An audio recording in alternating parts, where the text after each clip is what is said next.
Now we're recording. Oh, I'm so glad you said that, Jeff. So we chose to go live on Facebook and record from Zoom, and then we upload the recording to YouTube. So it ends up working out okay. There was no way to put the recording, though, on Facebook Live. So this worked. This reached more people doing it this way. I'm knee deep in the IT stuff right now of how to do all this. Good. Well, we should talk. I mean, I've run into a lot of problems. I've figured out workarounds, but I don't really understand how everything does work. You know, I'm thinking that if you do a live stream on YouTube, then you can just use the plugin on your website like you would for any normal, to play any normal YouTube video, and it should come on. You won't be able to have chat and stuff, but you'll be able to view it. And that's what we do. But it didn't work on Facebook. So we had to have the Facebook people watch live on YouTube. Yeah. So that's what didn't work right. So this way, it works really easy. It works good to go from the website to YouTube and back and forth. It was Facebook that we were trying to connect all three pieces. And you do have to have a paid subscription to Zoom to do the live Facebook or live YouTube. So, which we have, and I'm happy to, you know, happy to do it. But we learned all this in the first couple of weeks we were doing this. You know, it's hard to believe it's almost a year. Yeah. Almost a year. All right. So now. Hey, I hear you're getting hit by a snowstorm, or you're going to be hit by I don't think so. They're calling for rain over New Year's. Oh. They're calling for rain. Okay. Now hold on just 1 second. I need to do a little bit of techie work here. There is the live. It says recording. Ooh. All right. Okay, let's stop that.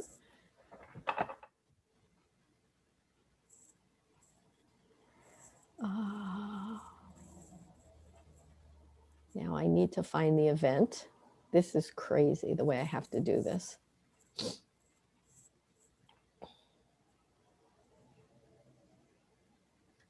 There's the event, and I just need to post the link, and then I can put this all away. There's the link and post. Okay.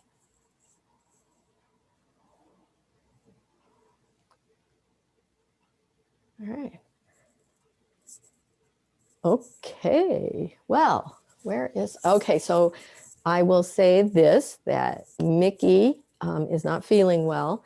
So hopefully she is able to join us at some time during the 2 hours. But I would like, and I'd like to wait just a few minutes to see if anybody else is going to pop on before I start this. But I have been, so if anybody doesn't know, I do healing, I do hypnosis, and I would like to just take a moment or two to go into meditation, just lightly, and send some loving healing energy to Mickey. And it's her husband's 90th birthday today. Woohoo! Happy birthday, Jack. You know, happy birthday to you, man. It's great. We see him on. He doesn't do too much talking, but, you know, I know that he loves the Seth material. And, you know, 90 years old, and he's doing great, and Mickey's doing great. But, you know, like to, she's little feeling under the weather right now. So I'd just like to take a moment or two and just, you know, go close your eyes. And I invite all of the Facebook people, and I'm not even looking at my phone yet. So just go with me. Just close your eyes, you know, and even hold your heart area and go down into your heart space where you're holding it, and feel the love that resides there. And ask all the beings of light. You know, we can ask the Seth energy, the way shower's energy, your higher self's energy, Jesus energy, Christ energy, any energy that you feel is the highest and the best. and ask that that energy join with your personal energy. And it just flow through to Mickey and Jack, sending them love and good wishes and healing energy.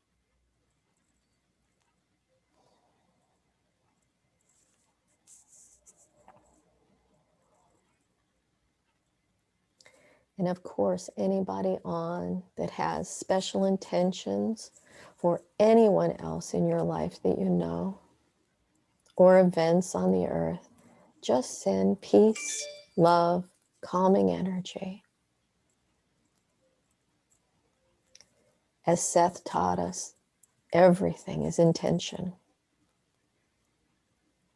The energy goes where you focus and how you focus.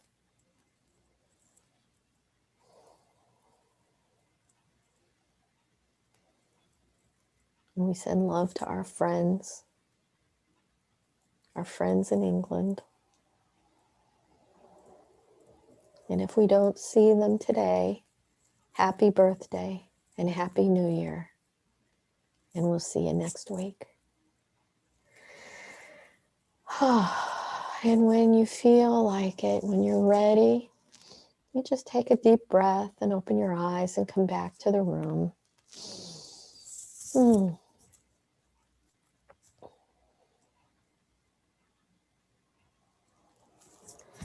Thank you for sharing with me, Jeff. Thank you so much. I'm going to close my door real quick.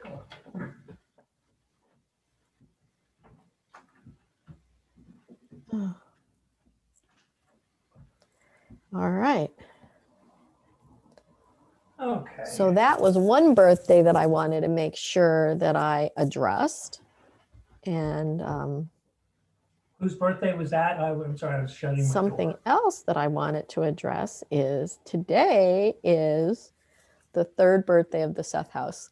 So 3 years ago today, 3 years ago today, I'm not hearing you, Jeff. Are you hearing me?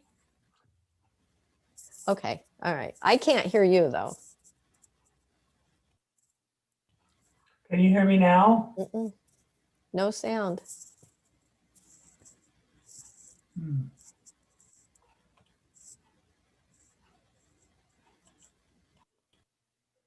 And I heard you before. Now, can you hear me now? Try to unplug and plug back in.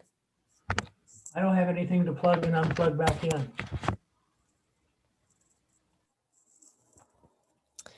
All right, so I'm here on, so I'm looking and I got Miriam is online. Hi, Miriam.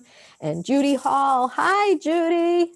And Ann Florence Jones is watching. So hi, everybody on Facebook land. I want to thank everybody for joining me in that little meditation. And I think I would like to continue that throughout 2021. I think it's a beautiful thing to send healing energy to those that need it. Do you want to pop out and pop back in, Jeff? I can keep talking. Can you hear me now? No? I'm going to pop off and pop back in.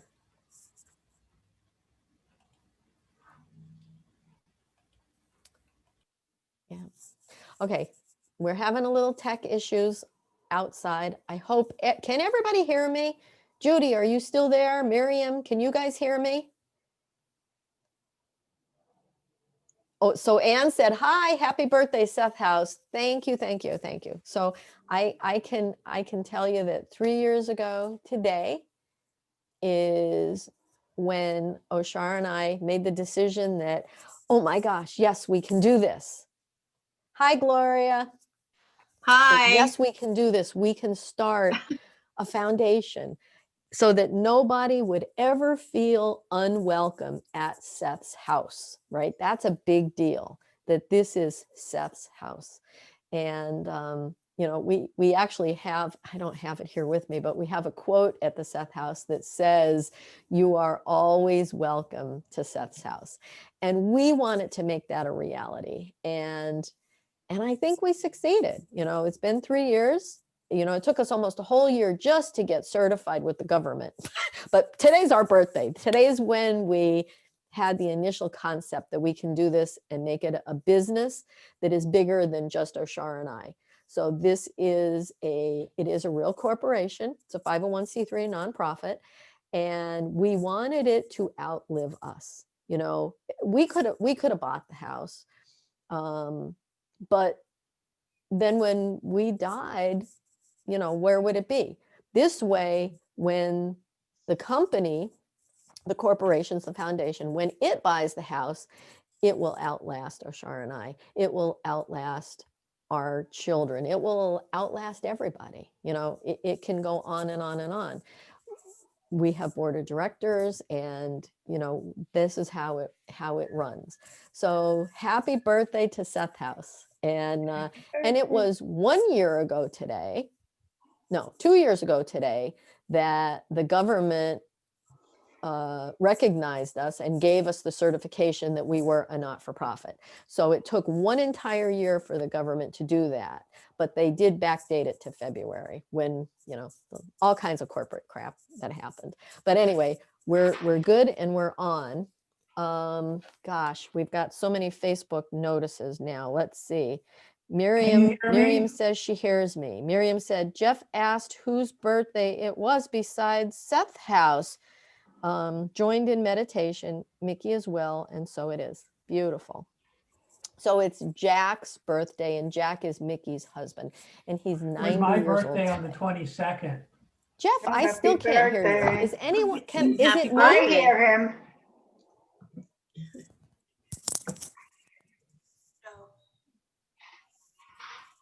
Oh my God, it was me. I couldn't hear any, I thought, okay, all right, I can hear people now. All right, so Miriam said, I hear you. Judy said she can hear everyone except me. I couldn't hear anybody. Wendy says, hi. Judy Hall says, you guys put all your love and desires into this project. So proud of the amazing work you have done. Thank you, Judy. Now, Judy lives here in local, and her husband have helped us move furniture up there. And so, you know, we need manpower, you know, we need all kinds of things. We couldn't have got the furniture up there without Judy and her husband. He actually took, you got to know, this is a really old house. And the way we had to bring the couch in, he took the whole door casing off to get the couch through, and then he had to put it back together. So it was amazing work. So he did a great job. Thanks, Jeff.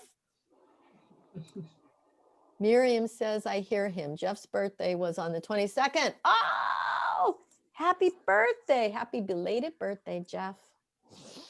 Beautiful. A lot of December good things happening. I love it. Love it. So that's the story on how the Seth House began, with a girl that didn't feel welcome, and it was kind of scary. There was a man sitting on the front porch, and he kind of grilled her and questioned her, and he scared her away. And I just, you know, Oshar and I just felt no one should ever have that feeling again when they come to a place like this. And we learned that most of Elmira didn't know anything about Jane Roberts, that she had written all these books and that she lived here in this town. So we spread the word far and wide, everywhere.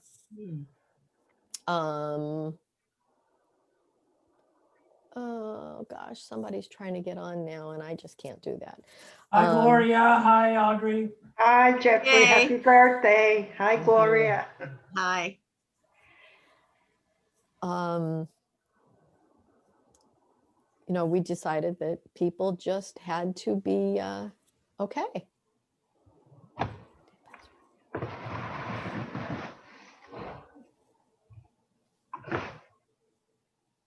Okay.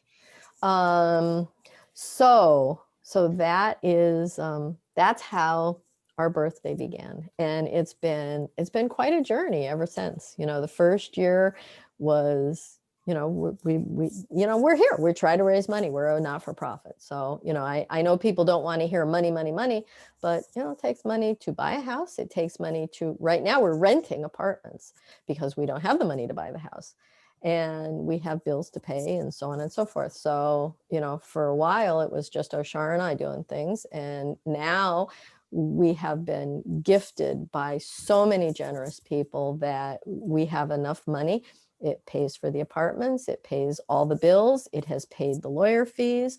So right now, the Seth House, the corporation, owes no one any money. So it is totally in the black. And for a 3-year startup that is a total not-for-profit, that is amazing.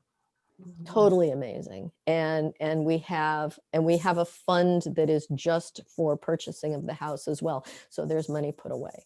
So things are working very good for us. So I love doing the quiet moment for Mickey and Jack. That was beautiful. I want to keep doing that.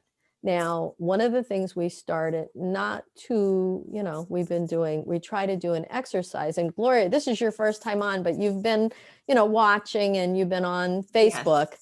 So nice. So nice to meet you. So what in Seth brought you here? How did you find us?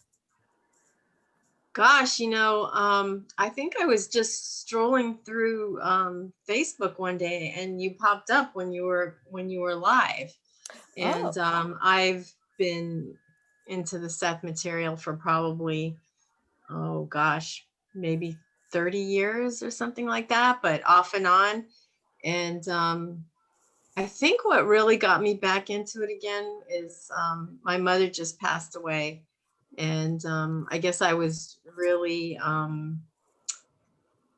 I'm really trying to study and prepare myself for when the time comes for me. And it would be really nice to be able to communicate with her and all the knowledge. So I've got the books, and I just, I signed up for the dream class because I have had experiences with lucid dreaming. Mm-hmm.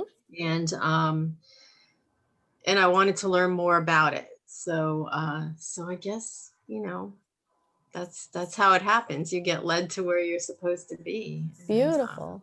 So the dream class is with Rick Stack, right? It was David Celiac, I think, and Robert Wagner, who wrote the lucid dreaming book. Oh, okay. But it was based in Seth, and the book, what's it called? It's not a Seth book. I think it's a Jane Roberts book on the one on dreaming. Dreams. That was our textbook for the class. Oh, beautiful, beautiful. And we just finished it. This last Wednesday was our last session. Okay. So all right. It was really good. I got a lot out of it. Okay. Well, we'll be, love to hear some insights that you have, and that's beautiful. I'm so glad you found us. And, we try to talk, Jeff coined this one. He's like, we do practical Seth, right? We try to bring the Seth teachings and how we use them in our everyday lives.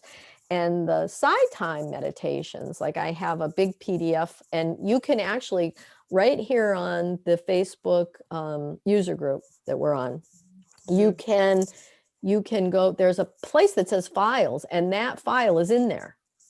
So you can download this. It's a PDF, and I don't remember the name of it, but there's only on side time. It's on the exercises that Seth gave through all the books. Okay. So if you print it out, it's like well over 100 pages. It's huge. Mm-hmm. So I've been doing one every week. So and the one that was in line to do today is called Following Irritating Sounds. And, so many times, because I do teach meditation and do the hypnosis, and so many people are like, I just can't concentrate. There's road noises, and there's this noise, and the kids are making noise, blah, blah, blah. It's just life. Well, this is a meditation on how to use that to your benefit. So I thought, this is great. This is perfect. So we do. Just like my road noise. Wasn't there a passage in some of the Seth books where Jane had a problem with, was it the sound of the refrigerator? There was something that was bothering her. I don't know. Well, the refrigerator they used to keep in the bathroom. That's crazy. Yeah. And Gloria, if you go back to some of the older ones we did, we used to do them from before COVID, and early on we did them at the Seth house, and we did tours of the house. So you can that would be fabulous. Yeah. Sorry, I'm frozen, by the way. This computer seems to do that. So well, that's okay. We can hear you fine. I'm frozen. Well, that's okay. You look great. Thank you. The kitchen is so tiny that there's no place for a refrigerator. So they kept it in the bathroom. We have it in the living room right now. And we think that we could actually buy one of those little skinny ones like for boats. And we can get it to fit in, but we haven't done that yet. Kate, if you ever need help in that area with figuring out the kitchen or products or whatever, that's what I do for a living. So I would be happy to volunteer my Thank you. services. All right. So like figuring out how to fit things in. Yeah, and knowing about maybe some products that might work in the situation that you might not know about. Okay. Well, this kitchen is a challenge. It really is. Like it is a galley on one side. So if you open the stove up, you can stand in front of it, but just about your legs. Just That's barely. it. Yeah. Yeah. And then there's windows on the wall behind everything. So it used to be a closet. It used to be a bedroom closet, and they made it into a kitchen. There is one drawer and 2 cupboards, I think. That's it. Oh my goodness. Yeah, I don't even know how they functioned. But they did.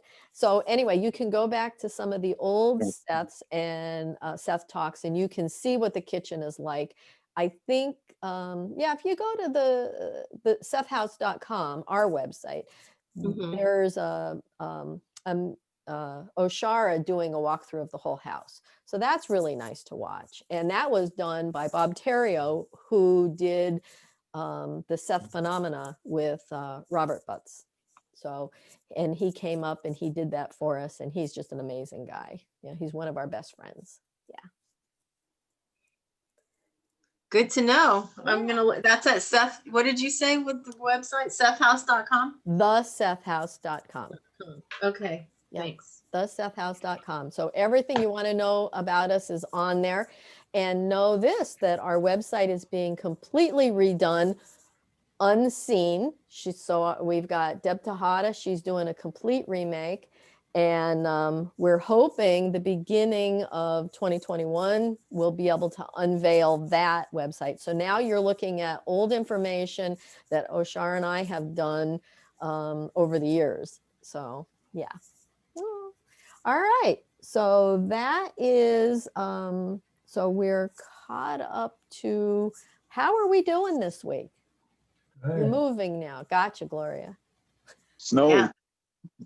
You got snow, Martin? I got snow outside. I love it. How much? Oh, about maybe a half an inch. Not a lot.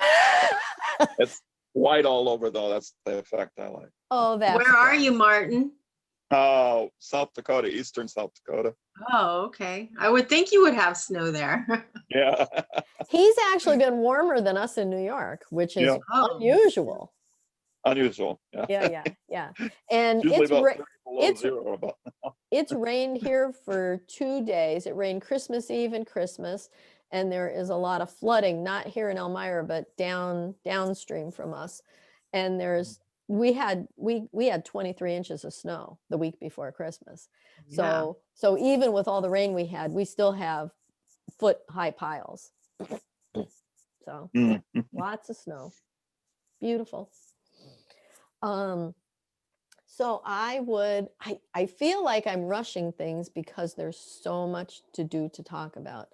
But I'm thinking, unless anybody has anything else, I'd like to go in and do this meditation. I would like to give you an update of some of the things I talked about before. Okay. I think the last time I was on, I told you that I've decided that I'm going to be spontaneous, and then I'm just going to let my higher self, because I'm retired, I really have no schedule or anything I need to set to. So I was going to see what happened, just to chill out and let her rip.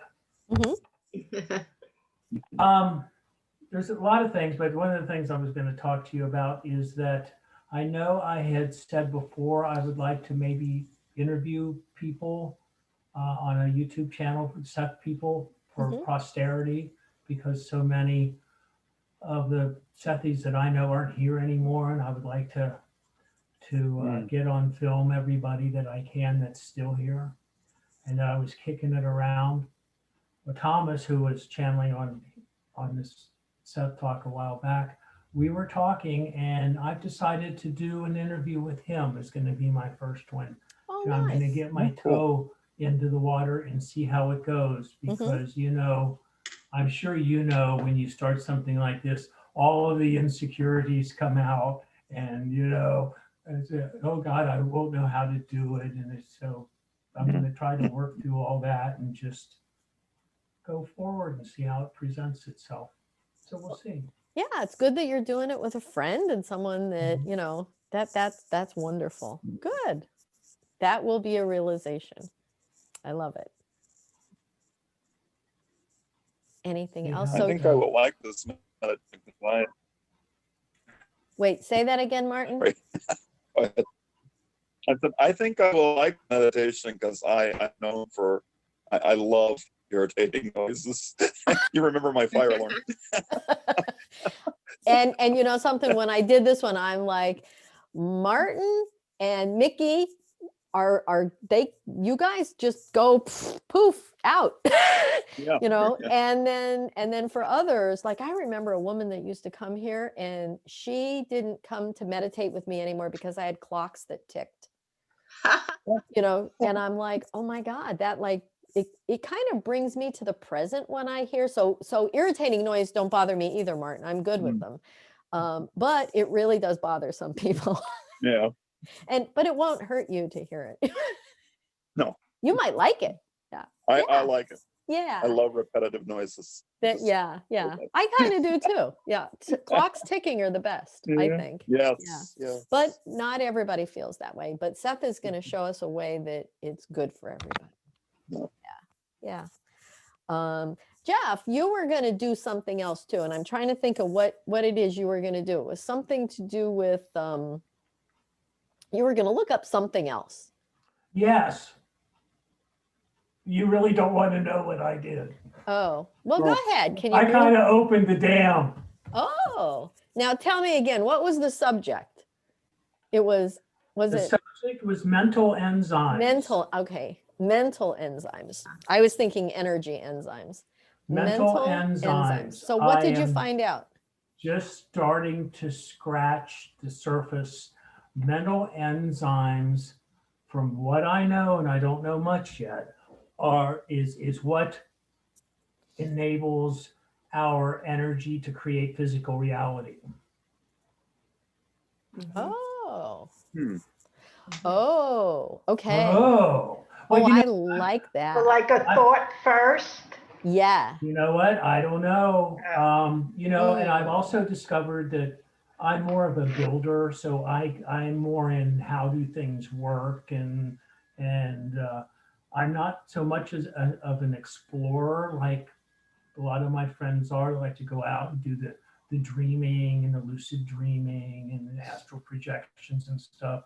I'm more of figuring out the physics of it and how it works. So that's my comfort zone. I think we all have our particular thing that we're into. And along with the mental enzymes, I've discovered mental enclosures, which is a lot like the tissue capsule, which is the enclosure. And it encloses mental concepts and ideas, I believe. So as I'm digging through, there's a lot of stuff in Seth that, you know, is just coming to light for me. And then I've got memory capsules and thought clusters. So it's all with the mechanics of how it all works. And I'll tell you more about what I find out. I'm actually thinking about writing a paper on it, but that's another, you know, before I didn't have anything to do, and now I got a lot of things to do. So, but they're all things you want to do. That's the beauty of it. They just popped out. Beautiful. Yeah. Hey Jeff, the chapter 5 in this book, which was our book for the dream class, is the mental enzymes. Did you find that? I didn't. I found it in Early Sessions Book 1. I'm still scratching the surface, and I'm also trying to get information from channelers when they're channeling to get more information. Yeah, it's in chapter 5, if you ever. Good to know. I'll Yeah. write that down. Just read about that this week, so Nice. maybe you should mention it. I know it seems to be in the air. Mm-hmm. So when we look up topics, we always tell people to go to findingseth.com. But Mhm. findingseth.com has not cataloged Jane's books. So Right. there's things in Jane's books that we aren't able to find. Yeah. So, And I like to use Jane books as a side reference, a Mhm. sidebar. absolutely. The guts of my research is actually in the Seth material proper. Hmm. Well, she's constantly referencing the Seth material. So Well, she- sometimes you yeah. can find it, with Oh her. yeah, right- no, I agree with track it you. back. I usually use multiple sources at one Mhm. time. Hmm. Yeah, no, it's all good stuff. Wherever you find your answers is where it's supposed to be. So Yes. Yeah. And when you find them in multiple sources, that is just confirmation that this is rock solid. Yeah. Yeah. Validation. except Absolutely. only thing I find when I'm researching questions is more questions, it seems. So Absolutely. I get that. I get that. All right. Anything else before we get to this meditation? I have come to the conclusion that one of my former previous selves in previous lifetimes were involved with the building of the aqueducts. So I don't know. It's just kind of some useless information that may be good on Jeopardy. Well, that's interesting. So you're remembering these past lives? Little bit? It's Little hard bit. to describe. Okay. All right. Just a Hard to knowing. describe. It's a knowing. Yeah. Yeah. I get that. I get that totally. Feeling tones and knowings. Very nice. All right. All right. Well, let's go into this meditation then, and let's see. It is 1:32, so we're half an hour into the whole recording. So I just ask everybody on Facebook and the panels here to just settle in, close your eyes. Before I get there, the Follow Irritating Sounds is the name of this. So it is from the Early Sessions, Book 9. It was session 418, given on June 24th, 1968. So anybody that wants to go in and look for this. And last week, I did this more like a hypnosis session. Excuse me. And I'm going to use that same format this week again. Okay, let my voice settle down. So let's start by closing your eyes. And we're going to use the 3 to 1 count, which is inhaling deeply. On the exhale, I want you to imagine, I want you to see the number and silently say to yourself, 3, 3, 3. Getting softer each time. Then we're going to do 2, 2, 2, and then 1, 1, 1. So let's do that together. Inhale. And exhale, 3, 3, 3. And inhale again. And exhale, 2, 2, 2. And again, inhale. And exhale, 1, 1, 1. Now imagine you are on the top of a staircase and we are going to walk down slowly and you're at the 10th step. Now hold on to the smooth banister as we go down, down, down. 10, 9, going down slowly. 8, 7, deeper and deeper. 6, 5, very good. 4, 3, deeper and deeper. 2, almost at the bottom now. 1. Now, I would like for you to notice that you're in a room that is cozy and warm with a glowing fire and a soft stuffed chair. Sit and get comfortable in the chair and just listen to my voice as I read Seth's words on Follow Irritating Sounds. When you are bothered by noise and tumult, by traffic and the sounds of neighbors' voices, by lawnmowers and other irritating sounds, try this. Do not fight them. Purposely plunge into them. Go along with them as action, and they can refresh you. Do it as an act of will, and your intuitions, oddly enough, will be refreshed. They need not serve automatically as inhibiting factors unless you allow them to. But it is not enough in your case to ignore them and despise them. Let them work for you. If done in the correct spirit, this will help free your intuitive nature and to a large extent help wash away automatic blocks that have been inhibiting. You do not have to be afraid of going along with what these sounds represent. You will not lose your sense of isolation nor your individuality. This is basically behind your reaction, having to do with your early life. You felt your mother's liveliness and vitality threatening, for it was not disciplined in any manner but erratic. This was added to by the sensed power of your father's inhibited vitality. You felt the combination could sweep you aside and literally destroy you. Undetected, undirected vitality and undisciplined vitality has frightened you, and noise to you represents the tumultuous, undisciplined emotions that you feared.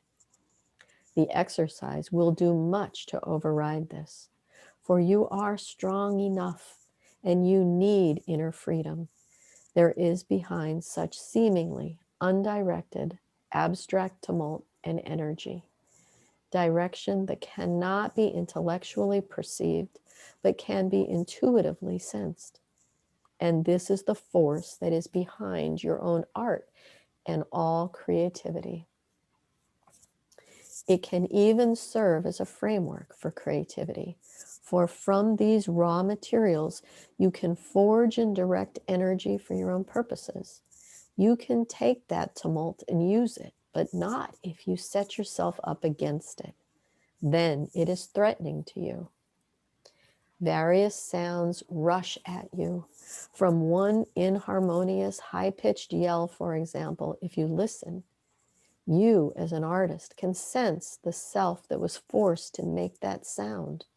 Perhaps emerge with a prize, an excellent portrait, or simply a unique and individual mouth, or a landscape that screams out as the voice did. From the sound, the assaulting, onrushing sound of traffic, if you listen, you can emerge with the prize, perhaps an abstract, with the pulsating sounds transferred to rhythm and color, or perhaps again a portrait, here of a compulsive personality, driven, and yet behind it all the purpose, which is not easily seen, and the reason. I have given you a few examples simply to clarify my remarks, but these evidences of action, apparently chaotic and undisciplined, are parts of inner frameworks that do have both purpose and reason. As you know, even your physical system reacts when you brace yourself against these things as irritations. But properly used, they can lead you to exaltations. And you would use such exaltations then in a disciplined, directed manner. The struggle now, you must not struggle, Joseph, to close out those stimuli that annoy you. Your mother has done this. Use them for your benefit. Those things that annoy you precisely represent the greatest challenges to your personality and abilities. Used, they can help you fulfill yourself to the utmost. There is no coincidence that it is the left ear involved. You have used the symbolism of right and wrong. The right ear, the wrong ear, bothers you, for you do not want to hear what you consider the bad sounds. The left ear and the left portion of the body generally also are connected with the unconscious, and the sounds are somewhat connected with your feelings towards oil paints. Do you see the connection? You have indeed, for you see how they can be used, and you will see how the sounds can be used. The sounds can be used in your paintings like colors. A freedom will result from this exercise, though you may be uneasy at trying it. So now that we've heard Seth's words, let's take a few minutes to experience this like a child's game. Let's have some fun while we're together and safe. And during this mental exercise, listen for irritating sounds. Now again, while our eyes are closed and after hearing what Seth said, let's sit quiet and listen. And when you hear a noise, any noise, just plunge into it. Go along with the noise as an action. And let's rest with this for a minute or two.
And now it is time to come back to your physical body, totally refreshed, feeling wonderful in every way.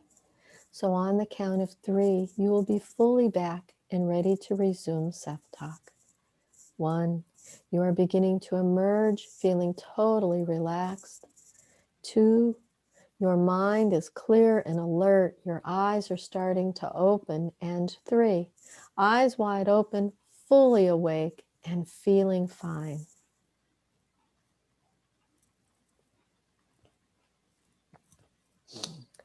So I will say here, at first, everything was very quiet. And I'm like, there's no irritating sounds.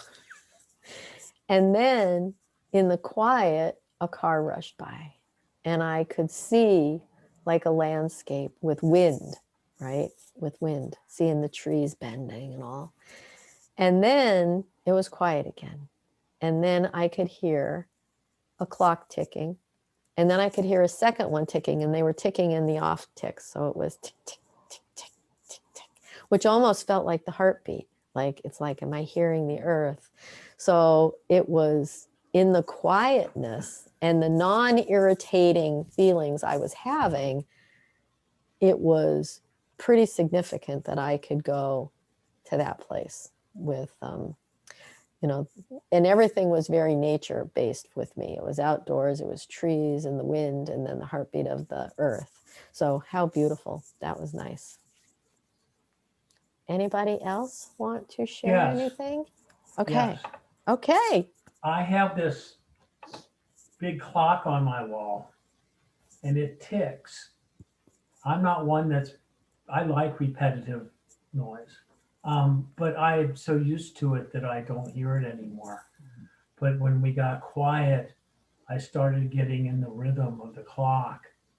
Then it dawned on me what a great tool that would be for meditation. I should meditate and hear because I can use that as a focal point. Yes. And then I just got into it and I just started rocking back and forth with it, kind of like a heartbeat. Yeah.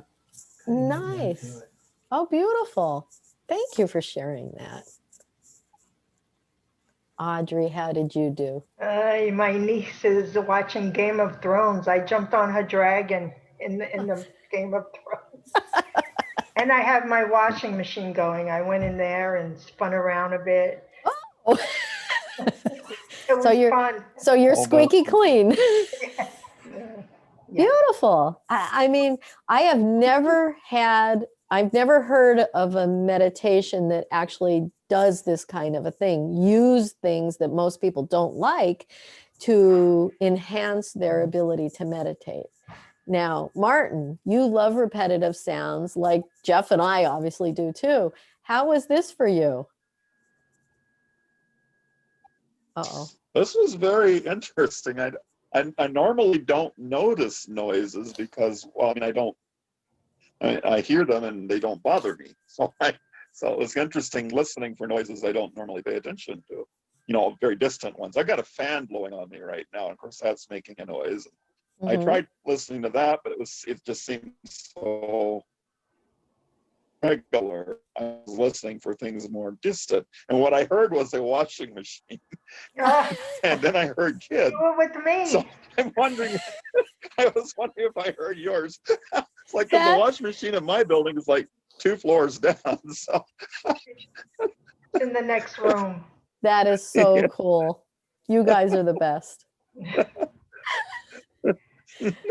There was room for two of us. That's wonderful. Gloria, how is this for you? You're muted. Muted. Oh, Yes, I muted myself because my husband came in and he's outside in the other room playing his guitar. So when you were reading the Seth's words, he was playing it, and I'm a visual artist, so I loved the idea of transforming the music into colors and a painting. So, and then you started the meditation and he stopped playing for some reason. It was like totally silent, and I heard my stomach growling. So, but yeah, it was cool. I enjoyed it. so it was exactly right. The Yeah. thing I really like about these two is you can go back to these, you can listen to them at your leisure, and they're so simple to do. That 3 to 1 count, anybody can do. You know, you just visualize the number and you say the number to yourself 3 times, getting softer each time, just 3 to 1. And then just walk down 3 sets of stairs till you get to the room. And then, you know, and I look at that as my heart space. So when I'm going down, I'm going deep within myself. So that's how I visualize it. And that's the place where the love and the compassion is. So that's the safest place I could be. So whenever I go into meditation or healing, that's where I start from. Is that how you do your side time also? Well, that's kind of what this is. It's kind of evolving over time. Yeah. Yeah. That's just my way of getting to my safe place. And then, yeah, it's been sort of evolving. And then, you know, just the basic thing is intention. So whenever you're going to do any of these meditations that we do together, or any meditation you want to do, have that intention of what kind of an outcome you want. Do you want to meet a higher self? Do you want to meet a guide? Do you want to talk to Seth? You know, what is it that you want to do in this meditation? You know, what do you want to gain from it? So when you use the intention, like last week's, I'm trying to remember, paraphrasing, but with the intention of doing good for others and attaining wisdom for yourself, if you go in with those intentions, that you're going to get good results. If you go in with an intention that maybe isn't focused, or it isn't about helping somebody, or, like lottery. All right. People want to get lottery numbers. If you're going to go in with that intention, well, there's really, you're not doing a good service. You're not being of service to anyone. So you may not get good results. But when you go into it like we did in the beginning with sending love and healing to Mickey and Jack, we were touching a place that is tender and that is caring and that gets results. I was a little late. Are they okay?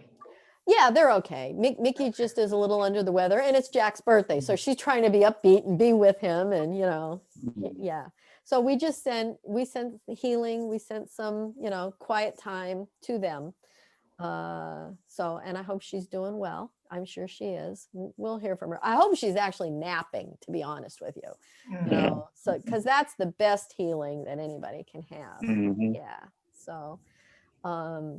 So when you go into anything with good intentions, loving intentions for the best of the person or the people or the situation, then you're gonna get good results. So that's the idea. So having that intention in your mind as to what wisdom you want to learn, or what you want out of this meditation, you're going to get that. And I can only imagine. And Jane didn't do a lot of talking about how she felt. We learned mostly about how Jane felt through Rob's notes, right? Jane felt Seth around, or Jane felt it was ready, or, things like that. But I'm sure that before this, she would sit, that she would have the intention that she be a clear and open channel, that Seth was able to get his information through easily, and whatever. So I'm sure that she had those things in mind, and she certainly was bringing wisdom for the whole world. So only the best came out of that. It's beautiful. I love it. This cozy room that we go to, it reminds me of a lot. When I was a kid, I would dig really, really deep holes. So deep it used to scare my parents. Wow. And I would love being down in there in that dark and cool and kind of like surrounded by the earth. And it kind of is very cozy for me, and it takes me back to that. So, beautiful. That's nice. That's wonderful. Let's see, on Facebook, Miriam said she had the same as Jeff, no traffic noises, but her furnace came on briefly, not irritating, mostly white noise. And she felt grateful for the warmth and just felt cozy. So thank you for sharing that. Joe said, I use this way of using sounds since long. The great thing is it brings you to the now. So refreshing. I always paint on nature's sounds of beautiful music, but hearing Seth explaining how to use sounds for painting like he did here, it was a great inspiration. Whoa, beautiful. I am so glad that this that this stuff works for people, and I'm going to continue to go through it week by week. I love this. Yeah. All right. Anything else? We haven't had any questions on the Facebook people. Well, we're almost at the 1 hour mark. So this is probably a really good segue to also say Happy New Year to everybody, right? So this is our last show of 2020, right? Next week when we get together, it will be 2021. Woohoo! So, Happy New Year to everybody out there. I know this year has just, considering COVID, and we've all been, kind of, isolated. The year has just flown by. It's just gone. And I can't believe it's been, 9-10 months since we started doing this. And we started doing this because our in-person group couldn't meet anymore. So I said, oh, well, I'll make a Zoom group. And then not one of the local people have ever joined us. Yeah. However, we have people from all over the world that have joined us. And I think that's beautiful. Yeah.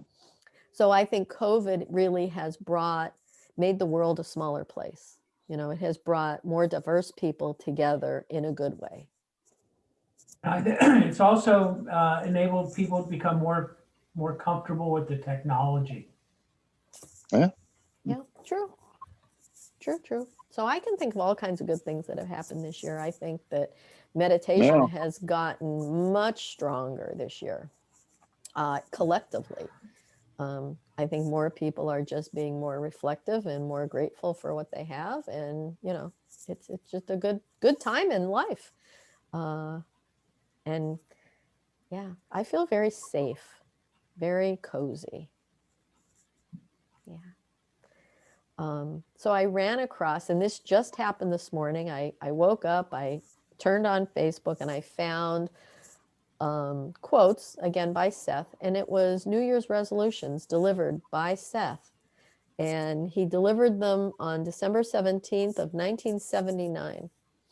And you can find them in Dreams, Evolution, and Value Fulfillment in session 891 on page 185, but they're in Rob's notes. They're not in Seth's words. So Seth delivered them a couple of weeks before, but that was in a personal session. So Rob added them to session 891.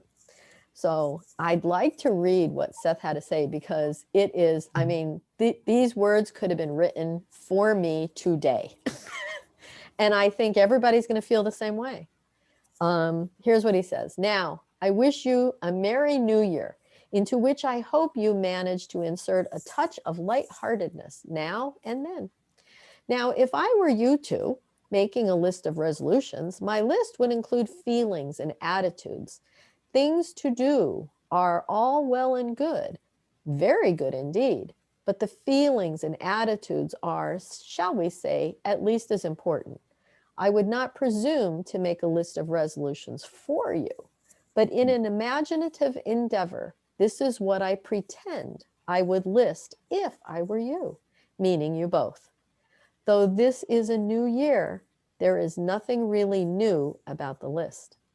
1, I will approve of myself, my characteristics, my abilities, my likes and dislikes, my inclinations and disinclinations, realizing that these form my unique individuality.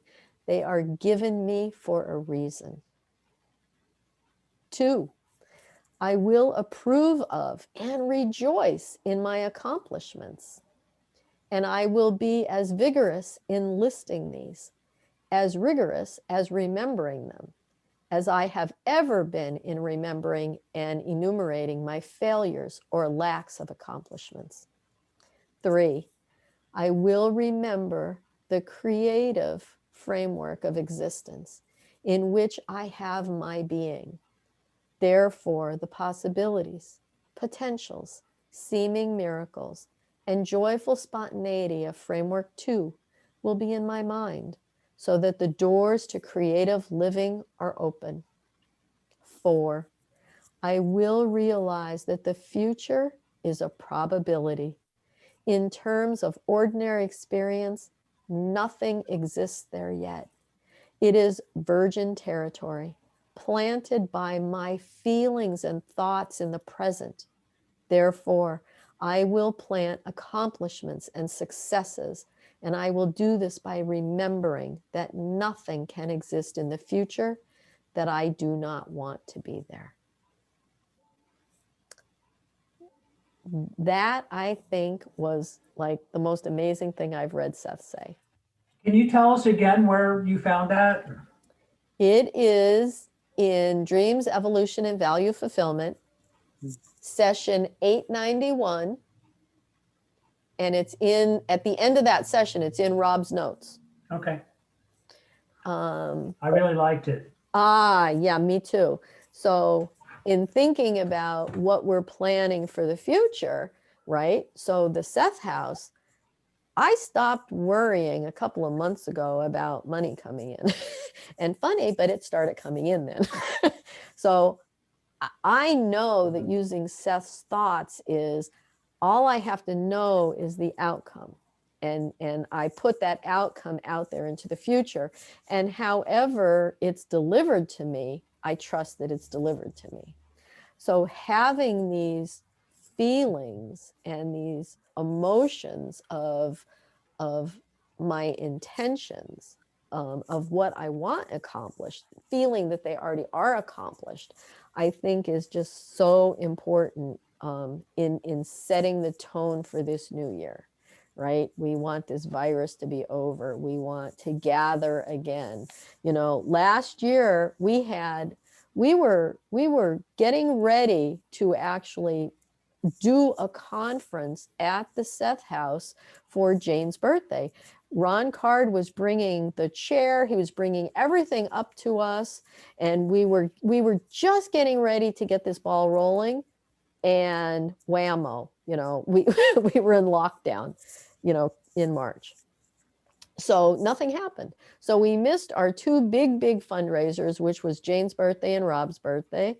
And then the third conference, or not conference, the third event that we used to do would be Christmas in Elmira. They would do like, people would walk around and see Victorian houses. So we opened the house up to people and showed them around. So those were our three big fundraisers really for the year. We didn't have any this year. So we solely relied on people donations, Facebook, birthdays, and things like that. And everything has worked out fine, except for next year. I want this all to be open so that we can invite people in again, so that people can come and experience the Seth house, to be able to sit in apartment 5 where Seth spoke these words. Yes, we've been sending out paint chips that came from the bay windows where Jane did her writing and her work. We've been sending them around the world. So I feel like we're spreading the vibration of Seth as we're doing this. So this year, I just want people to be able to gather together again. You know, I think that's so important. The virtual stuff I think is great. But boy, I'm just so hoping that by Jane's birthday, we can gather again together. So for my New Year's resolutions, that's really where I want to go, that things are a new normal, but where people can gather safely. You know, I think that's important for people. I'm really looking forward to this 21 because, I mean, my father passed away like 3 years ago, but he would be 100 years old this coming May. Wow. And we Wow. really wanted him to make, and I'm thinking, you know what, you made it to 100. You're still here. You're still living. Yeah. You know, I'm having that conversation with him. I said, just, yeah, you're 100 now. And I Wow. kind of get the wow impression from him when I say that. So I think Yeah. he's feeling that. Yeah. So Right. that'll Yeah. be a big year for me for that reason. Yeah. Try to get my family to get in on that. Yeah. Make it real for them. Yeah. Beautiful. Yeah. Yeah. Miriam is asking, does Seth say anything about our perception of time and how we mark or honor the passing of time in birthdays, anniversaries, New Year?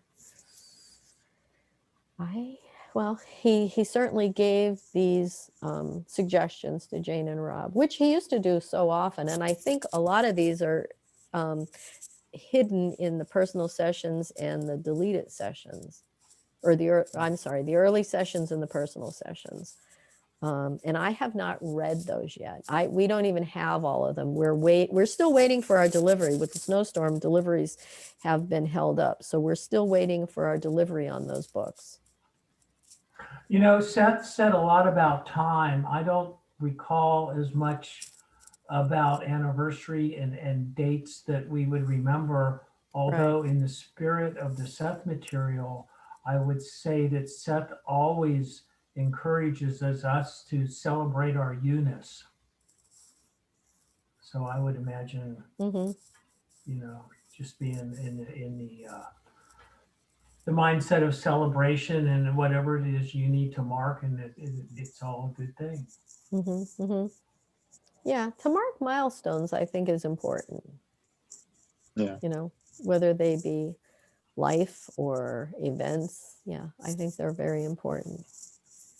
I really want to thank you for reminding me a very basic Seth thing to do, and that is to concentrate on the outcome, and then the journey will fill itself in. Yes. Yeah. You know, it's kind of like and you have to remember to color it in with the emotions. How do you feel? What does it smell like? What does it touch? The whole bit of what you want. And by doing that, you create an electromagnetic connection, and that will actually draw you to it. Yes. Or drive it to you. Yeah. Yeah, Yeah. absolutely. Yeah. One of the things that was so special about this one is I think about probable realities in the way of what's been lost. Like, oh, if I would have made this choice, this probable reality would have turned out better or whatever. So, and I tend to do that a lot.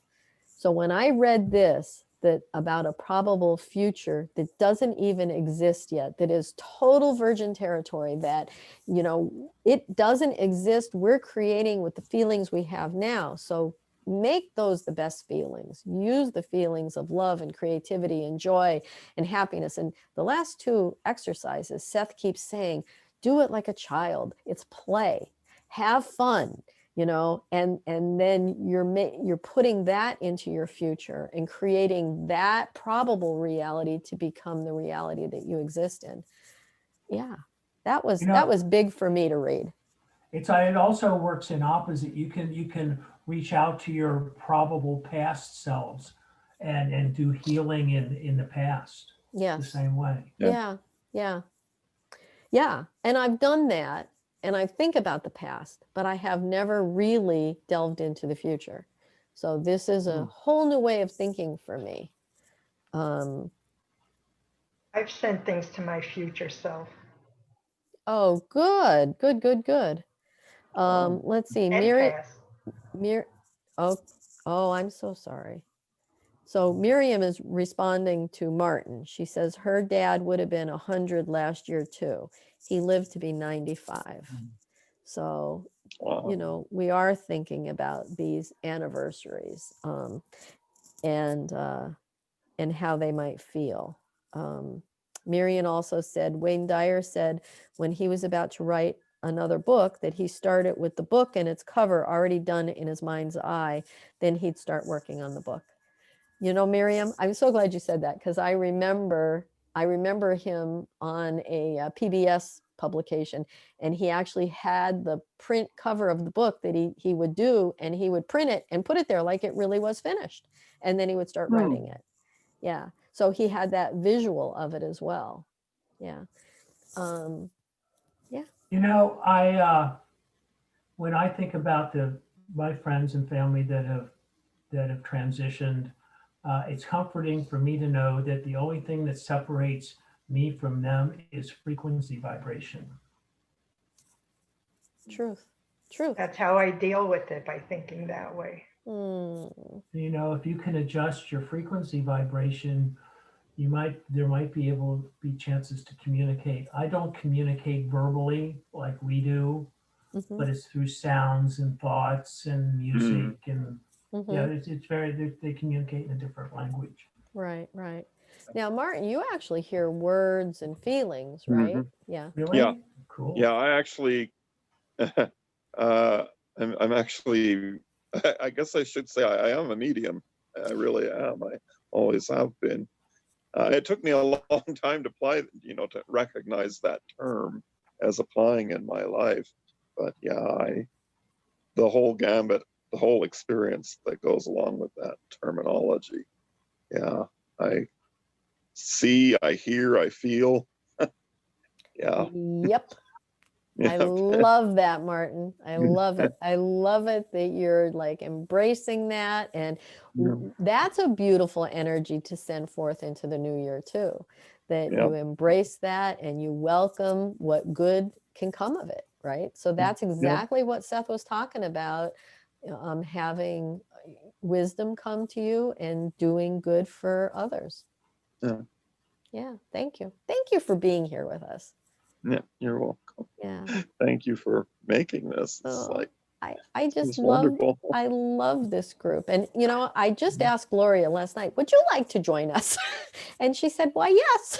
So, and here she is. So I just, you know, I didn't tell Gloria this, but I send out 20, I think I sent out 28 invites today, and you see how many people are here.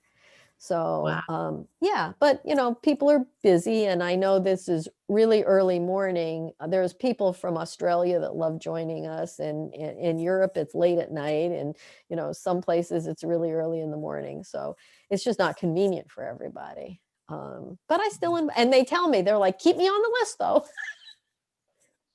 Yeah. Thank you. I'm honored. Well, I'm honored to have all of you that join us, and our normal. This is our normal group, but Mickey is usually on. So, yeah. Can I ask you a question, Martin?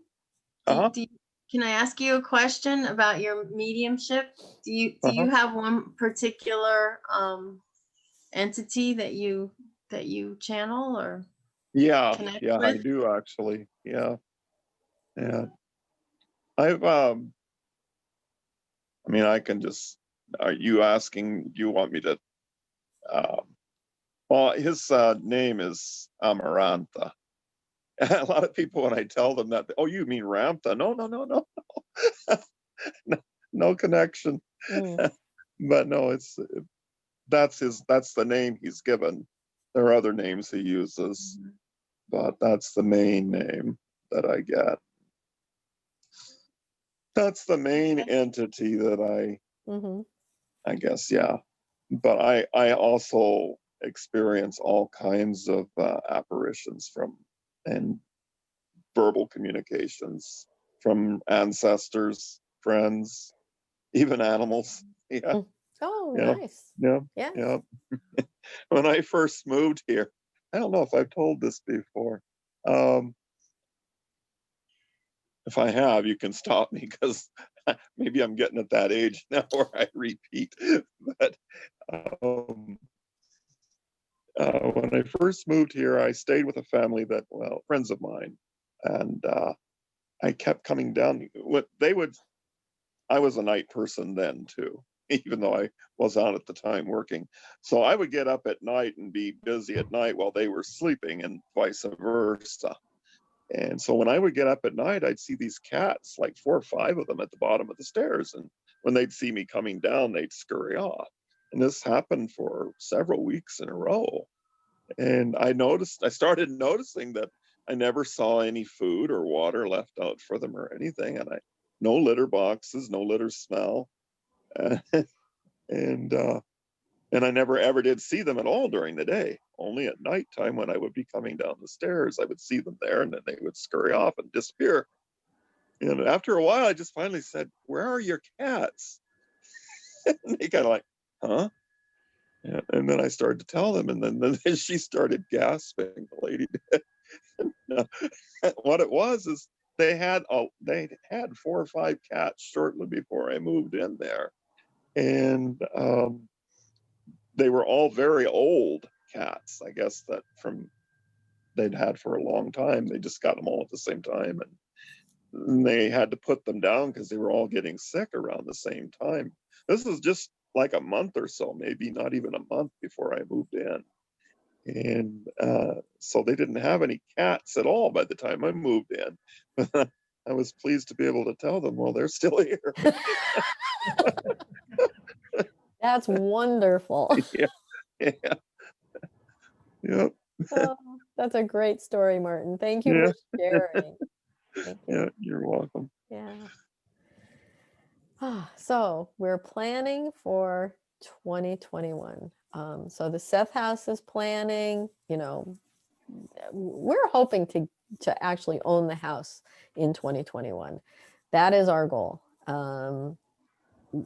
I'm thinking January, we're going to step into at least renting the other apartments. So having the 2 apartments that Jane and Rob occupied is very important to us. We want to make apartment 4 into the library, where we can house all the books, the manuscripts that we can get, anything, any reading material, any material that could be research type material. So that's really like our research and development area.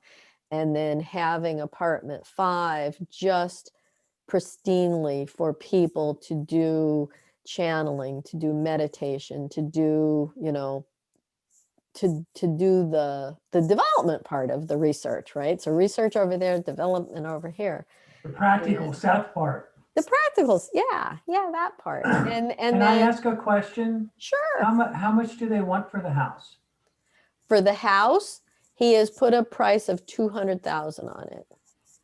That's not bad at all. It's not bad for California standards.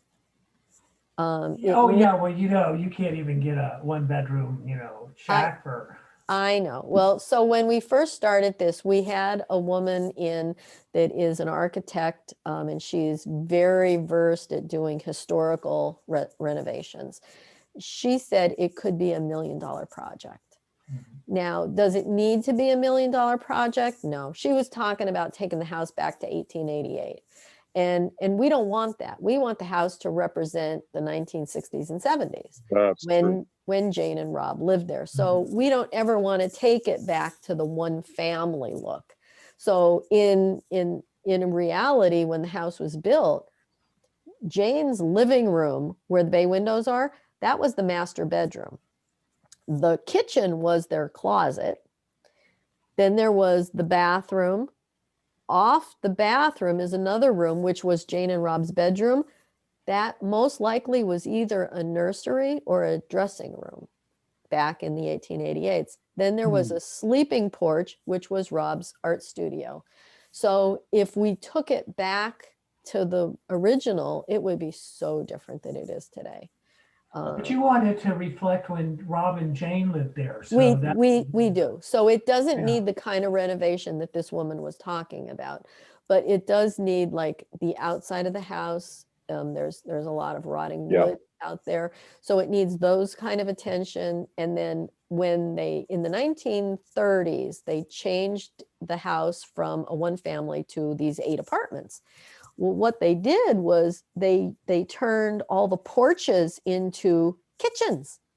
So all the heaviest stuff is on these porches that really don't have any foundations. So on the east side of the house, which would be where apartment 4 is, apartment 5 is on the west side of the house. So apartment 4 would face the east side, and the kitchen there is a porch. So there is a gap like this, where it's separating because it's kind of sinking a little bit. So there's some foundational work that needs to be done, but I don't think the actual structure of the house needs foundation work. I think it's the porches. Rob's art studio is a porch it is attached to the house, and then to the north, there's just 2 poles that it's sitting on. Now, there's nothing heavy up there. They didn't put a kitchen up there. So it's perfectly fine. It has not sunk at all. So I'm sure it's because they put heavy weight on the other side. So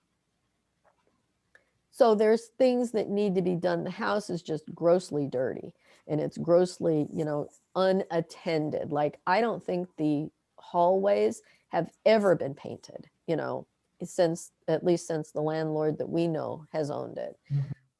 So there's that kind of work that needs to be done. So once you would buy the house, would you still have rental units? Probably not. Maybe in the very beginning, just to supplement it somewhat. But eventually, no. It really needs to be a place that is for research and development and open to the public.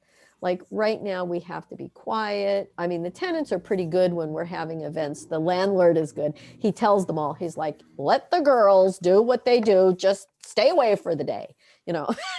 So that has always worked out to our favor. And he's always given us apartments that happen to be vacant to use at the time. So we've had events where we were able to use apartment 4 and apartment 2 because they just happen to be open at that time. Yeah. So he's a good landlord. He's a good man. It's just the timing just isn't right yet. And I can't worry about the timing. I used to worry about the timing. I'm putting that out of my head now, and I just know that it's going to happen in the end at the right time in the right way for the right money, and it's going to be good for everyone involved. Like that is first and foremost. Yeah, I think it's turning out great. And it already has. And it already has, yeah. And believe me, we talk about it. He even calls it the Seth house now, right? Oh, wow. He does. He does. And Mhm. you know, if you give the address, people are like, "Oh, the Seth house." Yeah, they know it now. Do Like you have a plaque outside? no, but we want one. Not yet. But and we have gone to everywhere. We've gone to the Chamber of Commerce. We've gone to the near West Side neighborhood. Like we've gone to every organization that cares about the city of Elmira, about how things look, about how things work, and everybody wants us to have this house. Like Can you get like it we've got listed? Can you get it listed as a historic? it's What is it? it's Historic? it's already residence? in the historic district, but we don't want it listed because then they want 1888. Yeah. So we don't want it listed that way, but it is in the near West Side district for the historical. I mean, it is a Victorian. It's a beautiful house. It's just stunning. The wood that's on the floor in apartment 1A is what is it? Herringbone. Like it's that back and forth stuff, Oh, wow. wood, little wood slats. It's absolutely gorgeous. And that all went through the 72 flood, and there's no rot, there's nothing. It's perfect. They could probably use a good sanding and stuff, but there's nothing wrong with the wood. Joe said on Facebook, when I wanted to move to a new house, at first I imagined playfully all the things I wanted in it. Then about 2 years later, it blew my mind that all the aspects I thought of were in and around the house.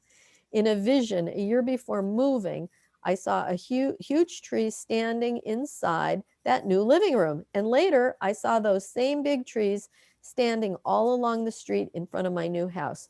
So, yes, boy, how we can create consciously anything we want. Okay, Joe, we want you in our corner. We want you on our side. Yeah, I know it's going to happen. I know it's already happened. It is in this future that we're projecting. And we're going to be able to have gatherings again. Now, I want to invite Jeff. He's got a little announcement to make that's going to be very exciting. Oh, okay. Oh! Well, you know, it just happened yesterday. So we had our regular Bay Area Seth group, and we had been putting on Seth conferences, California Seth Conference, for about 4 or 5 years. And then our organizer, Lawrence, who was one of the Jane's classmates, he passed away.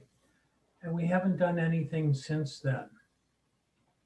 So we were talking about it yesterday in our group, and we have decided to do a Seth conference again in this coming year in 2021. It's going to be online. It's also going to be free. So it's going to be a good way for the Seth community to come together and be kind of a touchstone and maybe, you know, help some of the Seth businesses that might not be faring so well and just get the message out and get everybody talking and get the buzz going again. So that's what we're planning.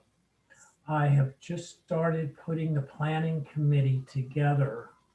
So it's going to be a while. We haven't even met for the first time. You're the first people to hear it, and we're going to have a Seth conference. Woo-hoo. I know a lot of people have been asking for it, and it just seems to have popped out, and I guess it's time, and we're going to see how it goes from there.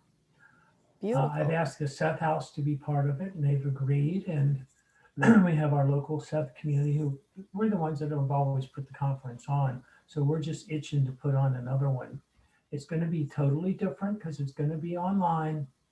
And how it all is going to come about yet, we don't know. We just see it going on, and we're going to catch up with it somehow. Very nice. And we did accept, and years ago, the very first Seth conference, Oshara and Lawrence did it together, right? They were the dream team.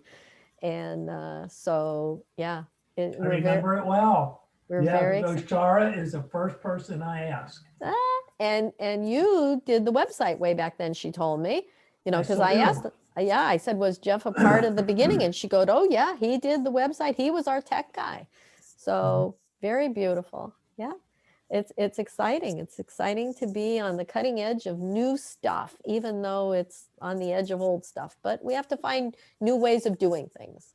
Yeah, and I hope to have the 2015, I believe, was our last conference. I still have the raw video of it, and I haven't put it together yet. So maybe we can get that going too. And I know there is a presentation from Mary Dillman that people probably would like to see. Yeah. Now, the beauty of doing it all online is all of the video will be done. It'll be live. So that's great. So we're thinking about doing a live broadcast. I don't know which platforms, but there will also be, like we do here, a chance for the public, the viewers, to ask questions. How it all develops, how breakout sessions happen, if they happen, what it all looks like. Don't know yet. It's going to be interesting. So I tell the Facebook world and YouTube people to stay tuned for more information. We will post updates on the Seth House and on the, group. Jeff can post updates on the user group. And I'll also be updating the CaliforniaSethConference.com website. I just haven't done so yet. Okay. It's too new. I mean, you're the first person One that I day. woke up and told. So. All right. That's great. So trying to get the buzz going. Yes. And this is what we're doing. We are putting these intentions out. I mean, what a perfect timing. This is the new year and putting these intentions out that, everything goes flawlessly and beautifully, and the right people get to take part of it. And then those that can't can see it because it's online, And, I'm so excited because before we had to rent the space and there was a lot of money involved and there were fees involved. So we had to charge people to attend. Since it's virtual, all that's eliminated and people can watch it for free. Yeah. And we're going to have, because it's virtual, we're going to be able to have people on the East and the West Coast participate. So it's going to be, and probably knowing our group is going to be from various places in the world. I hope so. That sounds wonderful to me. Yeah. I think it's a great idea. And we were, like I said earlier, we were planning a conference in person at the Seth House right before COVID hit. So we're still hoping that sometime in 2021 that we're able to do that. This is about as virtual as, I do this every week, and it's been every week for, we started doing about 3-4 years ago. We started doing Seth discussion group in person and then just moved it to virtually. So yeah, it's pretty exciting stuff. And more people are getting on and learning about Seth. And hearing the words. And I think this is the way that we can reach young people and get them interested in the words that Seth spoke. I think a lot of people are starting to discover that Seth and Jane was really the beginning of the New Age movement. And a lot of the core core beliefs and attitudes and feelings came from the Seth's works. Yes. Yeah. Now, has anybody seen, now what is the name? Now, see, now it came to my mind, now it's eluding me. Soul, the movie Soul. It's a Disney movie, it's a cartoon. From what I'm hearing from different people, they're like, whoever wrote this has got to be a Seth reader. There's something about this movie that's very Sethian. I have not seen it yet, but I'm going to have to rent it and check it out. Oh my gosh, we were just talking about this in our Seth group yesterday. Oh, okay. What It's was streamed on the it's streamed on Disney, the Disney movie site. And folks were saying that, you can just do a month trial membership for $7 for the Disney Channel and watch it, and then just cancel your membership. Yeah. Disney is offering 30 free day trial. So yes, and they said it is worth it just to see this movie. So I'm very intrigued by it, and I think we're going to have to check it out. Yeah, I'm going to have to check it out too. Is it just strictly on their channel, or was it at the theaters? I never heard of it. That's odd. It's a brand new movie, and theaters aren't open right now, Martin. So I think that's it. Okay. I think Disney has just put it on their website. So I don't know. I keep forgetting. Yeah. So yeah, but I think doing a Disney membership certainly does work. Yeah. So. Well, usually you hear the announcement of these movies, but I guess that would be why not. Okay. Yeah. I don't know that they're doing announcements like they used to, but that's probably it. Yeah. Definitely look this one up. So what kind of information had anybody seen it, Jeff? Did they really enjoy it? They had seen it, and they've had about the same to say about it as you did. My question was, is it animated? And I never got the answer with that, and I believe it is. It is animated, yes. Kind of like Avatar animated. God, it did remind me of more like the Lion King. Maybe, yeah. That kind of animation. Yeah. No, that's good. Yeah, it was good animation, and it definitely looked like a child's movie. However, it had a adult concept. I look at the movie Cars, right? That was so made for adults, right? Anybody? Yeah, you guys must have seen Cars. So it was all about. The Oversoul 7 trilogy would be good in that format also. Oh, it sure would. Good point. Yes, it would. Yeah. There's a lot coming up. And the Seth House has some surprises in store that we have cooking up too. We are working closely with Ron Card, and he's all excited about some new projects. So I think in the coming months, there will be a lot of things released and happening, and yeah. I feel it too. Oh yeah. The biggest thing is like doing this healing that we did in the beginning was so significant because Seth devoted an entire book to the way toward health. So Seth was about healing. He wanted to heal Jane and Rob. He wanted to help other people heal. And I think that the beings that are channeling, like the one channeling through Martin and other people, Tom, they are putting out there that they want to start healing. They want to start helping. They want to actively be working with people that put this intention out there. So that's something that I really want to focus on for 2021 as well, is healing the population. You know what I want to know? Inquiring minds want to know. These these entities that are channeling, do they all kind of know each other in Framework 2? Do they have coffee breaks together? Do they share information? Because it's always seems to be the same flavor of, is there a committee that gets together and says, we're going to release this information down to the people who can get it? Is there a classroom? I don't know. Seth's books were channeled just straight out of the gate. I mean, But Seth, you would but think there was some way of putting them together before they released them or something. But Seth did say that he didn't make up this information. This is information that's available. He just wanted it out to people.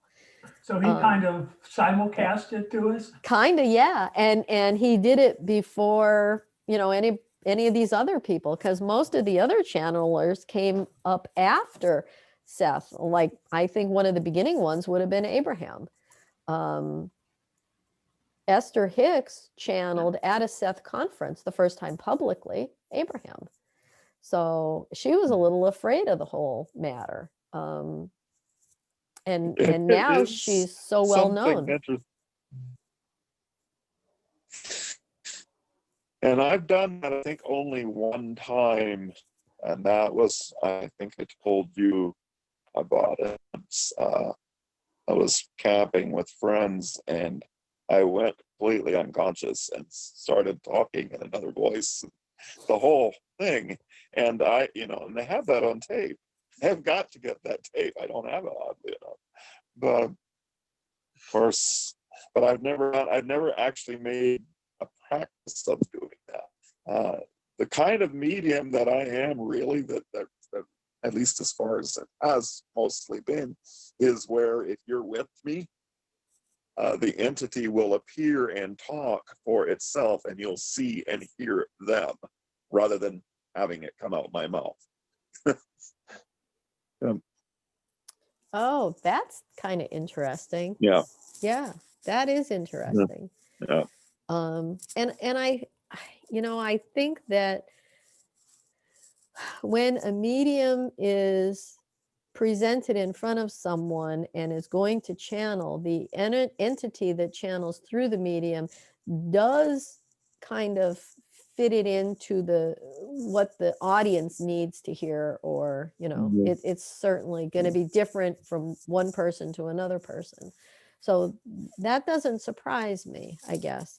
Now, Miriam, she said it would be nice if we could get Abraham Hicks to do a talk at the conference, since it was Jerry who first mentioned Seth to his wife before she started channeling Abraham. And yeah, that's true. They were reading Seth Speaks when this all started happening to them. Thank you for putting that thought kernel in my brain. That was Miriam. Miriam, because although I would think that Esther Hicks probably wouldn't attend the conference, we might be able to get a pre-recorded video from her. Sure. Maybe. Worth an ask. It can't hurt. Can't hurt. That's beautiful. Thanks, Miriam. I would love for Rick Stack to do something with us. We'll see. I guess a lot is going to open up. I would love to have Tim Hart too, but I think he's kind of secluded. I don't know. I have invited him here, and I've invited a lot of people here, and they're just not ready.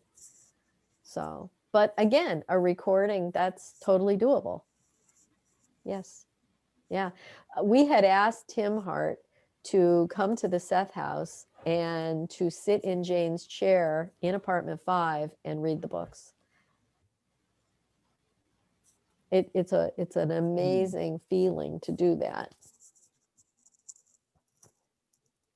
Miriam says pre-recorded video is a great idea, and you're welcome, Jeff. Yeah. Where would we be without feedback? I know. We definitely need feedback, as long as it isn't noisy, because then it's hard to channel. It's hard to meditate then. Unless it's repetitive. That's right. That's right. Like a clocking tick. Oh. I like to sleep with the fan on. It's not the fan, it's the hum from the fan. Yes. Let's see. Joe on Facebook said, "Love to hear you on that tape, Martin. Did you recall anything that came through?" A little bit. I mean, like I said, I was unconscious. I was awake. I wasn't sleeping or anything. But I was unconscious to myself, if that makes any sense. So when I came out of it, I wasn't really aware what had happened. They were all kind of like shocked. Yeah. Although they were, fortunately, the group that I was with, these were all people that were open to that sort of thing. So it didn't totally blow them away, but it was the shock that it was coming from me. I think that's what it was. So and they weren't taping it to tape that. They were just taping us being together camping. So it just Right. happened in that. Now, So is it an there was audio tape of or the video? camp. It was a videotape. Oh, So if I could get that, both of the brothers, they were twin brothers. I've mentioned them before. yep. The ones that were taping it, they have both passed away, and they both lived completely different parts of the country. So tracking that tape down would be quite. I don't know why I never got a copy made. It just didn't occur to me to do that. And I never realized at the time that I would ever be so far away from them. We were so close at that time. Right. So I always thought, well, I can go over and watch that tape whenever I want. It never occurred to me to get a copy made. I don't Just know why. write a note to someone. I'm sure there is somewhere. Sure. Yeah. Now my friend Judy. Well, maybe I can do it again. Well, yeah, sure. Go ahead. Judy said most channeled energy is channeled with the accommodations to those who are listening. The desire is to reach those listening in the easiest way for them to understand. I 100% agree with that. Joe said, Martin, let's see, don't my question. I don't know. Martin, don't my question. Would you feel to speak for spirit sometime here on Seth Talk? Oh, okay. Well, I kind of have wondered a couple of times that wasn't what was starting to happen. Because I have had some moments where I have completely, you've noticed it. You've mentioned it, and I've gone completely unconscious. And it's not like where I went to sleep, because I'm sitting up and I'm not snoring or anything, but I'm not consciously aware of anything going on around me. I'm somewhere completely different. So, yeah, so it could happen. It could happen. And maybe your entity just likes being with us. Yeah, maybe that's it. Oh gosh, Yeah. I love that. And we're open to that. We're open to that. This is a place of discovery. So yeah. And maybe Martin, you and I can connect sometime and see what can happen and do a recording that way. And that might take some of the pressure off that it's not absolutely live too. Right. That's true. Yeah. I'd certainly be inclined to help out in that endeavor. Yeah. Very cool. Okay. Yeah. Anybody else have any experiences like that? So for me, it's always in the form of healing. This morning, it was this morning, I guess. Before this happened, I had a healing session with someone, and the energy was stronger than I can ever remember feeling it. And I could actually feel like beings so close to me that they were like right here. So I get those kind of things. And again, I get that knowing. I don't really hear words per se, although I kept getting a green apple. So, and I'm assuming, I'm feeling that is the Mother Earth type symbol for me. So the green apple. But, it's what I'm trying to perceive. What does it mean? So as I was doing the healing, I kept getting one big green apple right in front of my, so it's up for interpretation. Have you had any experiences, Gloria, with channeling or? Yeah, I'm really exploring that now. Actually, my word for 2021 is going to be explore. And one thing that happened to me It was actually before my mom passed. I would do, Seth has something called the sleep wake thing. You know what that is? Where you sleep for a few hours and you wake up like in the middle of the night and then you go back again. Mm-hmm. So I was doing that, not consciously, but it just happened to me. And when I would go back, I would see, as I was falling asleep on my eyelids, not in my mind's eye, but really actually seeing these very crisp images of usually faces, like cycling faces, people that I don't know, you know, Mm-hmm. and places sometimes, but they were so clear and I didn't know what that was. And then I thought, I can't have, you know, I can't be the only one that that's happened to. So I think it's something called closed eye visualizations or hallucinations. Does anybody know about that? No.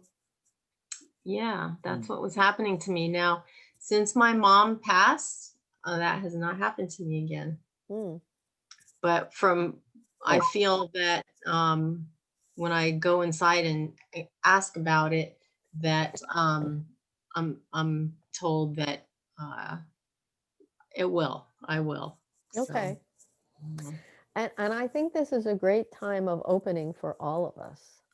You know, they say the veil is thinning. Then I also hear there is no veil. You know, it's just a matter of where we put our perception.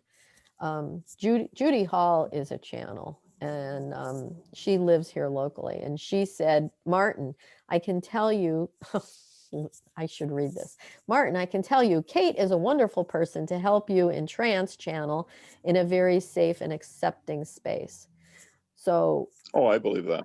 Yeah. so Judy used to channel years and years ago, long before I knew her, and then she just stopped. I don't know if she turned it off. I think she might have got scared. Something happened, but she stopped it. And then we met, gosh, maybe 6 years ago, I think it was. And at some of the events that I had doing meditation, she started slipping into trance, and she's a full trance channeler. She has no idea what she says. We have recorded her, we have transcribed some of her stuff. And, you know, she has amazing messages. I haven't seen her in a long time because of COVID. But you know, to cultivate this in people is really important. You know, we've had Thomas on. Oshara is now channeling. We've got Martin here. Gloria is up and coming. Our friend Judy here, and there's so many more people out there. The beings are just reaching out with their arms wide open to people that are willing to accept this and listen. And that's what a big of it is. It's listening and hearing what they have to say and allowing them to come through. Let's see. Joe said, wrestling with the English sometimes. Oh, it's not her first language. Okay. She was typing and I didn't know exactly what she was trying to say, but she meant she don't mind her questioning. Yes. Got that. Oh, no, not at all. No. I don't mind. And, no, I don't mind. and yeah. Questions are good. Absolutely. And I would be, you know, really happy to help you, Martin, more than I can say. Absolutely. Creating that safe space. And yeah. And I have no fear about it at all. Mhm. I guess what I don't want to be is one of these. I don't want to be somebody that's out there trying to get a following or something. Does that make any sense? Yeah. I mean, if that happens, that happens, but that's not what I'm looking for. You want to be genuine. Yeah, I guess so. Yeah. I get it. Yeah. That's awesome. I love that. And this group is just so warm and caring, and you know, this group to me feels like family. It really does. And I am so grateful to have all of you and our Facebook friends and all the Seth House friends that, you know, those that donate money, those that donate time, those that donate love and good wishes and that intent that it's happening. You know, all of that together is what's going to make the Seth House successful. and a place where people could come. And, and I'm certainly open to having people there now. We just have to abide by all the strict New York rules right now. We're not in super strict lockdown, but if anybody comes from outside of New York, they have to 14-day quarantine. And then they're supposed to 14-day quarantine when they leave, so that's a month worth of someone's That's a time month. to make a visit. Yeah, that's hard. So we just need to put it out there that this is just gonna, go away. That's what we need it to do, things to get back to normal. I can't tell you how, but I can tell you I have very good information on this, that we're not going to be dealing with this 2 years from now. Okay, I'm just going to say that. Yeah, I tend to agree with that. Hopefully it's sooner than that. Yeah, for sure. I tend to think so. Yeah. So, all right. So we got 10 minutes left. Anything else that we want to talk about? Any happenings, anything? I've been flipping by Facebook here, and let's see, Juanita. So I don't know that I've talked to Juanita before. Hi, how are you? Anyway, she said, once in Martinique, the church bells were ringing right behind my room. They were loud and obtrusive. Gosh, it jumped on me. Let me find it again. Okay, here it goes. At first, I started whistling little 145 melodies as I dressed to go to the market. Well, by the time I left the house, I had slipped into some fun jazz bebop, and I was so happy and into it. Well, I hit the street in high humor, noticing a few people slowly walking past me. Then mid-phrase, I realized that it was a somewhat disjointed funeral procession. The old folks gave me the side eye for days afterward. As a musician, I had begun that habit to overcome annoying noises in my neighborhood, delivery truck backing up, building noises, lawnmowers. I will continue to read this. It just came to mind. Thanking Mickey Lowe for connecting me to the Seth House. I'm slowly and happily teasing into this place I once lived when I lived in London. Not sure when I drifted away, but quite pleased to be back in the neighborhood. How interesting that was. All right. Well, good to have you with us. And thank you, Mickey, for bringing her here. And Judy had to leave us. She said, hopefully she'll be back soon. And yeah, I can't wait till we can all get together again. So, yeah.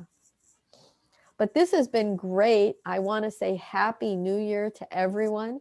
And when we see you next week, it'll be 2021. That's very exciting. Start something new. I don't know what. My favorite holiday, New Year's.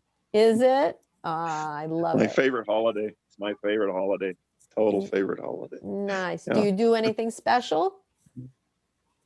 Whenever I have it off from work, I do. Yeah, I make quite a night of it for myself. I don't tend to go out and party, although I've done that in the past. It's just not something I need to do. But if I have friends that are going, then I go. But yeah, I have quite a good time just by myself, even on. Yeah, I like to watch the ball fall, and all of that. It's just a great time for me. Nice. Yeah. I think maybe Oshar and I will pick that night to watch Soul.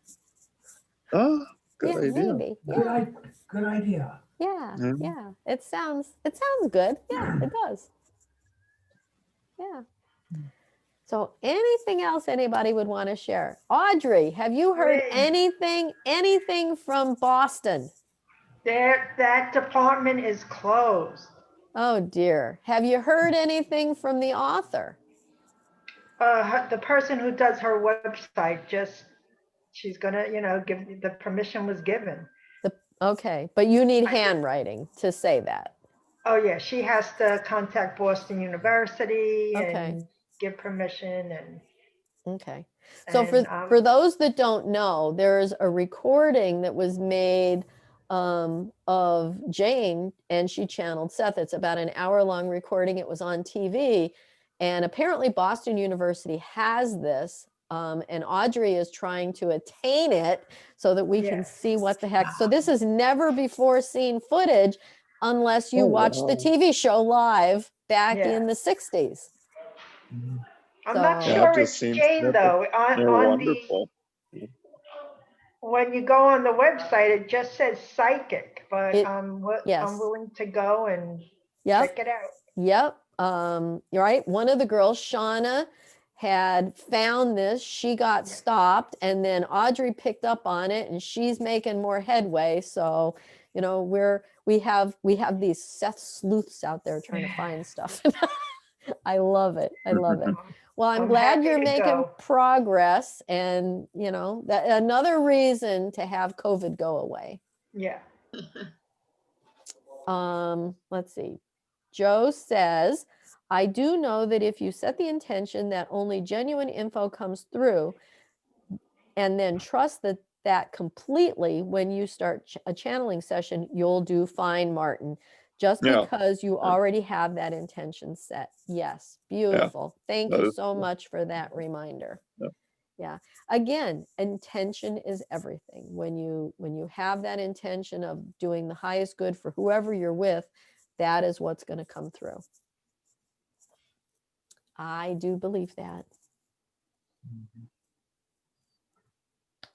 Yeah, So just want to help people. That's all. absolutely. Absolutely. Yeah. I think Yeah. that's what Seth was all about. He just wanted to help people, genuinely be a Yeah. speaker and a helpful person.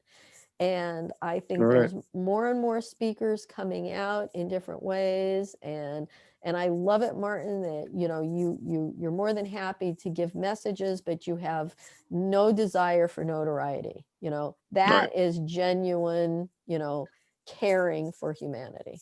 Love that. Funny, I was watching the news and this morning, and even they're saying they're living in their own reality, and it's just all over the place. The wording is out. Reality, yeah. Yeah, the wording is out. It for sure is. I think it's going to reach critical mass this year. Yeah. That would be cool. I Yeah, think so. I feel it. it's There you go. building. It's just wanting to pop out. Oh yeah, it is. I agree totally. And it, according to everyone, it Yeah. is the time. It's kind of like oozing in through the The cracks. baby's coming to term. Yes, yes, beautiful. Oh gosh. All right. Well, I think we're going to go ahead and close this session today, and we'll start our post-Christmas into New Year's celebrating. And I wish everybody a happy, happy New Year. And we will see you on the flip side. Hey, Happy New Year. Happy New Year. I love you all. Love everybody Love on you too. Facebook. All right. And, you know, don't forget to hit that subscribe button when you go to YouTube and get on our newsletter and do all that Seth House stuff so that we can keep you guys in the loop. But we'll always be here on Facebook. Love you guys. Bye. Bye-bye. Bye. Okay.